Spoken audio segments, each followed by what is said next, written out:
હવે જે નામદાર સુપ્રીમ કોર્ટ દ્વારા આદેશ કરવામાં આવ્યો છે તે મુજબ 12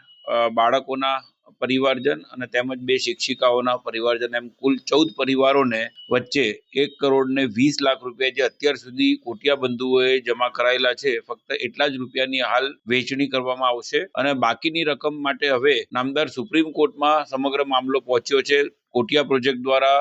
નામદાર સુપ્રીમ કોર્ટમાં એક SLP ફાઇલ કરવામાં આવી જેની આજરોજ સુનાવણી હતી। નામદાર સુપ્રીમ કોર્ટે ગુજરાત હાઈકોર્ટના આદેશ સામે રોક લગાવી દીધી છે। રોક લગાવવાનું મુખ્ય કારણ એક જ છે કે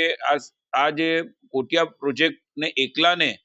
વળતર ચૂકવવા માટે જે જવાબદાર ઠેરવ્યા છે એમાં ક્યાંક ને ક્યાંક હસ્તક્ષેપ કરવાનું નામદાર સુપ્રીમ કોર્ટને યોગ્ય લાગ્યું છે। કોટિયા પ્રોજેક્ટે ઇન્સ્યોરન્સ કંપની બી આમાં જોડવી જોઈએ અને અન્ય જે ભાગીદારો છે અને અન્ય